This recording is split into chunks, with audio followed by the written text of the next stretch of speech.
En el 2006 entra Alan García a gobernar por segunda vez y la economía peruana sigue creciendo.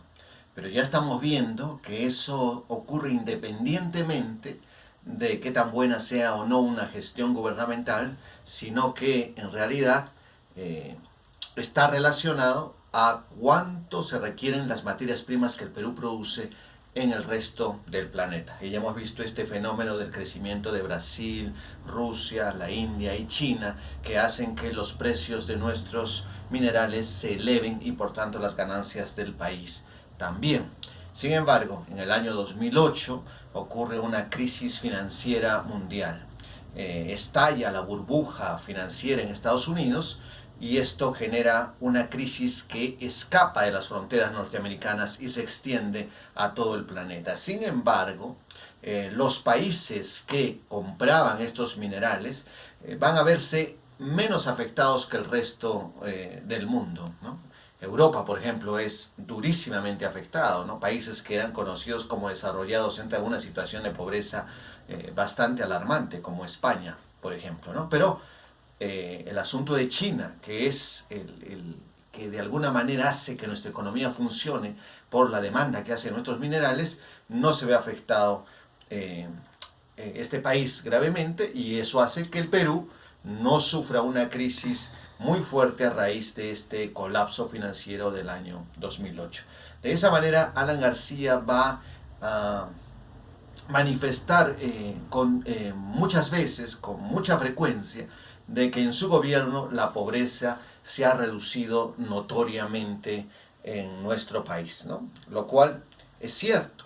Si ustedes le preguntan otra vez a sus padres, les van a contar cómo las navidades de esas épocas eran totalmente distintas a las navidades de la década del 80. Ustedes mismos están viendo, pero pregúntenle a sus padres cómo eran los días de la madre en la década del 80 y cómo empezaron a ser los días de la madre en la primera década del siglo XXI, ¿no? Entonces les van a contar que para poder conseguir una mesa en un restaurante, pues había que ir a almorzar a las 10 de la mañana, porque si uno iba a las 12, 12 y media, ya no había dónde sentarse, no había lugar en ningún restaurante en Arequipa, que reventaban de gente. Y ustedes habrán visto, ¿no? Porque hasta el año pasado todavía eso ha sido evidente, ¿no? De que incluso el 14 de febrero era una fiesta de consumo, ¿no? Y entonces toda la gente comprando flores, globos, ¿no?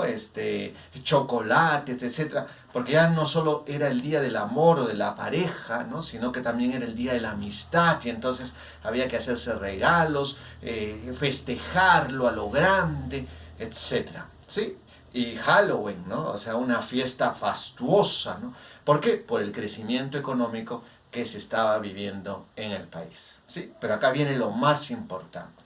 Es cierto que se ha reducido la pobreza, pero ¿por qué? Porque seguimos llamándole pobreza a lo que le llamábamos pobreza hace muchas décadas. Entonces es pobre aquella persona pues que no tiene una vivienda adecuada, es decir, que no cuenta con servicios de electricidad y agua potable, es pobre quien no cuenta con los recursos necesarios para alimentarse adecuadamente, es pobre quien no tiene acceso a la educación, etcétera, ¿sí? Y entonces pues ahora una gran cantidad de peruanos que antes no tenía, ahora sí tiene agua potable, ahora sí tiene electricidad, ahora sí tiene una posta médica en su localidad, ahora sí tiene un colegio a donde enviar a sus hijos a que estudien, ¿no? Prácticamente en el Perú no existe niño que no vaya al colegio, ¿no? Entonces el porcentaje de niños que no va al colegio es pequeñísimo, ¿no?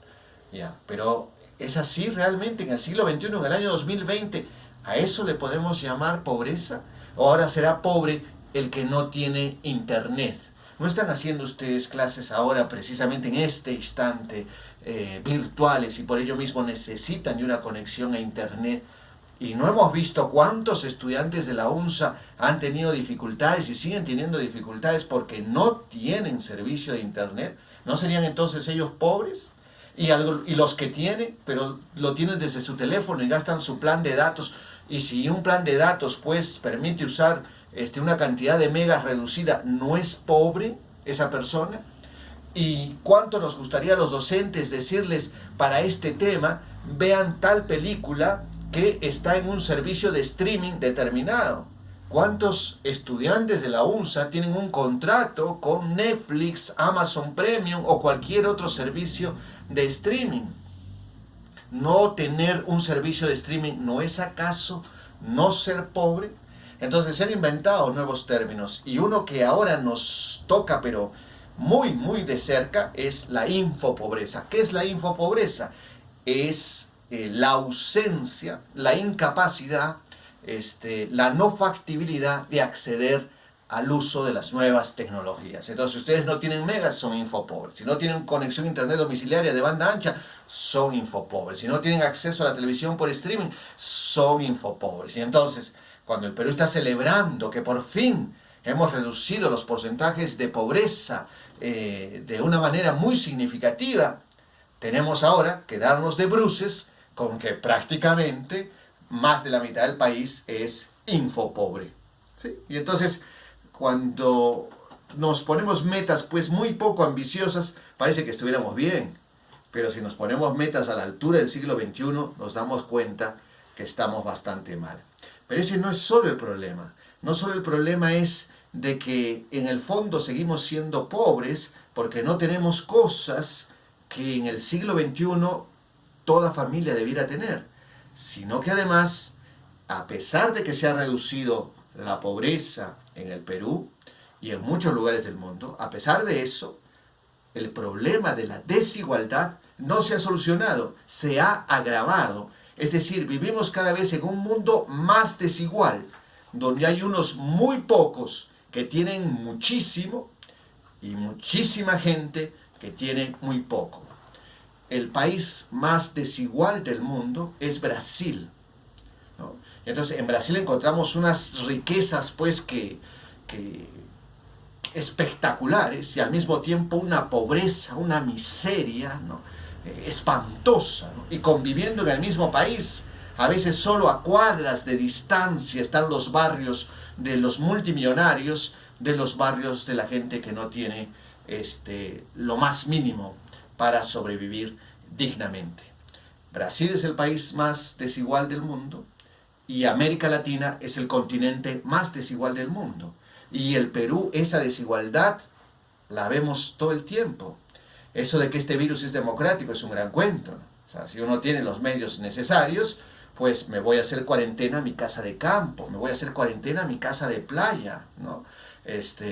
Pero eso para algunos de quédate en casa es una tortura, porque ¿qué casa? Si es una covacha, es un cuartucho de esteras con techo de calamina, ¿quién puede quedarse allí? Y entonces este asunto de la desigualdad sigue siendo un tema a resolver y que nos debe doler profundamente.